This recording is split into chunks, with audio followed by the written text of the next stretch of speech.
Good morning students, आप सभी का श्री श्याम विज्ञान एकेडमी की ऑनलाइन क्लासेज में स्वागत है। आज हमारा नेक्स्ट चैप्टर है मानव का श्वसन तंत्र। मानव का श्वसन तंत्र अगला चैप्टर है। इसमें अपन सबसे पहले पढ़ेंगे और सबसे पहले अपन क्या पढ़ेंगे? श्वसन। ठीक है, तो मनुष्य के शरीर में विभिन्न प्रकार की जैविक क्रियाएं होती हैं, जैसे श्वसन है, पोषण है, उत्सर्जन। इन सभी जैविक क्रियाओं को चलाने के लिए, इन सभी जैविक क्रियाओं को चलाने के लिए किसकी आवश्यकता पड़ती है? ऊर्जा की आवश्यकता पड़ती है। और हमें ये जो ऊर्जा है ये किससे मिलती है? ये भोजन से मिलती है, क्योंकि जब भोज्य पदार्थों का ऑक्सीकरण होता है तो ऑक्सीकरण के फलस्वरूप हमें क्या प्राप्त होती है? ऊर्जा प्राप्त होती है। और ये जो ऊर्जा होती है ये हमारे शरीर में किसके रूप में संचित होती है? एटीपी के रूप में संचित होती है। एडिनोसिन, टी से ट्राई और पी से फॉस्फेट। वापस से सुनो, मनुष्य के शरीर में विभिन्न प्रकार की जैविक क्रियाएं होती हैं। इन जैविक क्रियाएं श्वसन, पोषण, उत्सर्जन, इन सभी को चलाने के लिए ऊर्जा की आवश्यकता पड़ेगी। ऊर्जा किससे मिलेगी? ऊर्जा मिलेगी भोज्य या भोज्य पदार्थों के किससे मिलेगी? ऑक्सीकरण से मिलती है। और हमारे शरीर में ये जो ऊर्जा संचित होती है ये किसके रूप में संचित होती है? एटीपी के रूप में संचित होती है।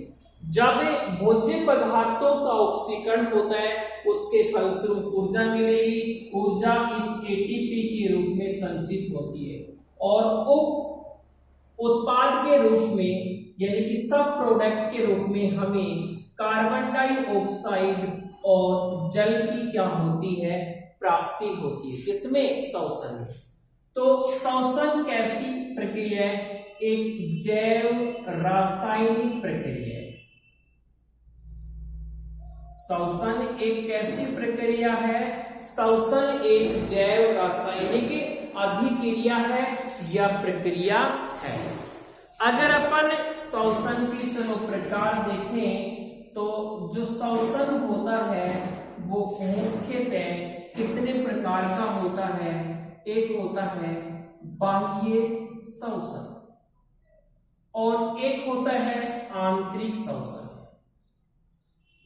देखो, आंतरिक जो श्वसन होगा इसको भी दो भागों में बांटा है। एक होगा वायवीय श्वसन और एक होगा अवायवीय श्वसन। ठीक है, तो देखो बाह्य श्वसन क्या है? इस प्रकार के श्वसन में मनुष्य ऑक्सीजन को ग्रहण करता है और CO2 को क्या निकालता है? बाहर निकालता है। बाह्य श्वसन में क्या होगा? इस प्रकार के श्वसन में ऑक्सीजन को क्या करेगा? ग्रहण करता है और CO2 को शरीर से क्या निकालता है? बाहर निकालता है। इस प्रक्रिया को अपन कहते हैं सांस लेना भी कहते हैं, या फिर अपन संवातन यानी कि ब्रीथिंग भी कह सकते हैं। ठीक है, दूसरा हमारे पास है आंतरिक श्वसन। इसे अपन कोशिकीय श्वसन भी कहते हैं। कैसा? आंतरिक श्वसन या कोशिकीय श्वसन भी कहते हैं। आंतरिक श्वसन में भोज्य पदार्थों का यानी कि भोजन का क्या होगा, ऑक्सीकरण होगा, या तो ऑक्सीजन की उपस्थिति में या फिर किसमें होगा, ऑक्सीजन की अनुपस्थिति में होगा। तो इसे दो भागों में बांटा गया है और इसके जो दो भाग होते हैं वो दो भाग कौन कौन से हैं, एक वायवीय श्वसन और दूसरा कौन सा आता है, अवायवीय श्वसन। तो वायवीय जो श्वसन होगा ये ऑक्सीजन की उपस्थिति में होगा और अवायवीय श्वसन ऑक्सीजन की अनुपस्थिति में होगा। और आपको पता है जब भोज्य पदार्थों का ऑक्सीकरण ऑक्सीजन की उपस्थिति में होता है तो हमें सबसे ज्यादा ऊर्जा मिलती है कितनी, 686 किलो कैलोरी, जिसमें अपन को ऊर्जा होगा तो कार्बन डाइऑक्साइड, जल और ऊर्जा प्राप्त होगा, इसमें एल्कीन अल्कोहल ये प्राप्त होंगे। इसमें केवल सबसे कम 56 किलो कैलोरी ऊर्जा हमें क्या होती है, प्राप्त। तो वायवीय श्वसन में सबसे ज्यादा ऊर्जा प्राप्त होती है, वायवीय श्वसन में क्या होती है, कम प्राप्त होती है। तो ये नॉर्मल सा जो टॉपिक था। अब आते हैं जो हमारा जो अगला टॉपिक है वो मानव के श्वसन तंत्र है, मानव का श्वसन तंत्र।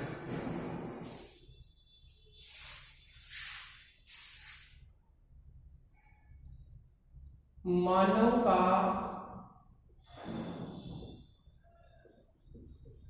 श्वसन तंत्र, देखो मनुष्य के शरीर में गैसों का आदान प्रदान करने के लिए विभिन्न प्रकार के जो अंग पाए जाते हैं, सुविकसित श्वसन तंत्र पाया जाता है। तो कौन कौन से जो श्वसन तंत्र होंगे, कौन कौन से अंग होंगे, जैसे अपन बात करें बाह्य नासा छिद्र, अंतः नासा छिद्र, नासा मार्ग है, ग्रसनी है, कंठ है,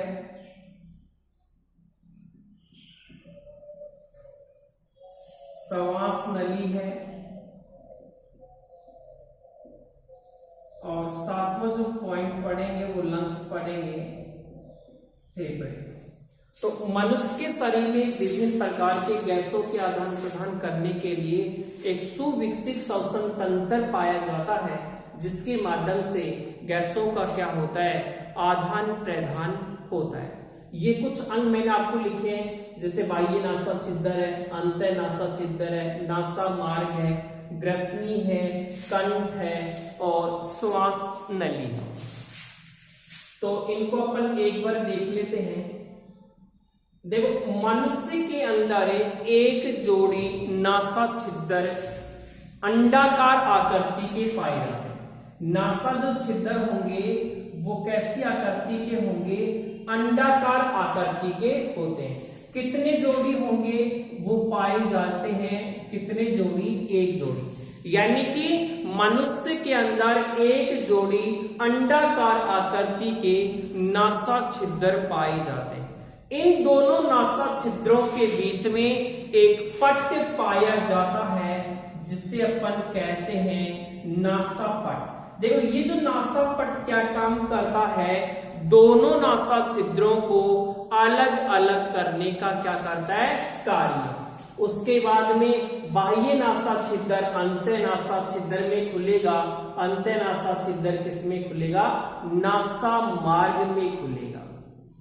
किसमें खुलेगा, नासा मार्ग में। तो मनुष्य के नासा मार्ग में एक अस्थि पाई जाती है, टरबाइन अस्थि।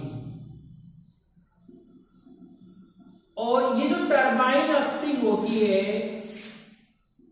ये कैसी होती है, ये घुमावदार होती है। मनुष्य के नासा मार्ग में एक अस्थि पाई जाती है जिसे अपन कहेंगे टरबाइन अस्थि। और ये जो टरबाइन अस्थि होती है ये कैसी होगी, ये टरबाइन अस्थि होगी घुमावदार। इसी प्रकार मनुष्य के नासा मार्ग में सनीडेरियन कौन सी झिल्ली पाई जाएगी मनुष्य के नासा मार्ग में, सनीडेरियन झिल्ली पाई जाती है और ये सनीडेरियन झिल्ली हमें गंध का क्या कराती है, अनुभव कराती है। कभी कभी क्या होता है, वायरस के संक्रमण के कारण ये सनीडेरियन झिल्ली संक्रमित हो जाती है और गंध का अनुभव नहीं होता है, क्योंकि इन पर कौन सी कोशिका पाई जाती है, कलश कोशिका पाई जाती है, जो कि चिपचिपे यानी कि श्लेष्मा पदार्थ का क्या करती है, स्राव। जब किसी भी व्यक्ति को जुकाम लगती है तो सनीडेरियन झिल्ली पर जो कलश कोशिका पाई जाएगी वो चिपचिपे पदार्थ का स्राव करेगी, सनीडेरियन झिल्ली संक्रमित हो जाएगी और जब सनीडेरियन झिल्ली संक्रमित हो जाएगी तो व्यक्ति को किसका अनुभव नहीं होगा, गंध का अनुभव नहीं होता है। अब देखो यहां पर अपना जो आ रहा है ये टरबाइन अस्थि आ रही है, ठीक है। तो टरबाइन जो अस्थि होती है इसके कार्य क्या है, नंबर 1 जो टरबाइन अस्थि कैसी होती है, घुमावदार होती है और घुमावदार होने के कारण जब ऑक्सीजन हमारे इस मार्ग से प्रवेश करती है तो ऑक्सीजन का जो टेम्परेचर है वो शरीर के टेम्परेचर से बन जाता है। मान लीजिए कि ये टरबाइन अस्थि ऐसे घुमावदार है तो ऑक्सीजन यहाँ से प्रवेश करेगी, धीरे धीरे फेफड़ों में जाएगी अंदर। तो जैसे जैसे नासा मार्ग में प्रवेश करेगी तो नासा मार्ग में टरबाइन अस्थि घुमावदार है तो घूम कर जाएगी। तो जो ऑक्सीजन है वो उसका जो टेम्परेचर होगा वो शरीर के टेम्परेचर के क्या हो जाता है, बराबर हो जाता है। नंबर 2 नासा मार्ग में क्या पाई जाती है, कलश कोशिकाएं पाई जाती है और वो कलश कोशिकाएं चिपचिपे पदार्थ का स्राव करती हैं और कलश कोशिकाएं नासा मार्ग को, किस कौन से मार्ग को, नासा मार्ग को चिकना बनाए रखने का क्या करते हैं, कार्य, जिससे धूल मिट्टी के कण होते हैं वो हमारी फेफड़ों की वायु कोशिकाओं तक नहीं पहुंच सके। तीसरा पॉइंट सनीडेरियन झिल्ली होती है, सनीडेरियन झिल्ली हमें किसका ज्ञान कराती है, गंध का ज्ञान कराती है।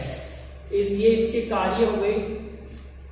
उसके बाद में जब अपन अगला देखेंगे, अगला अपना जो पॉइंट आता है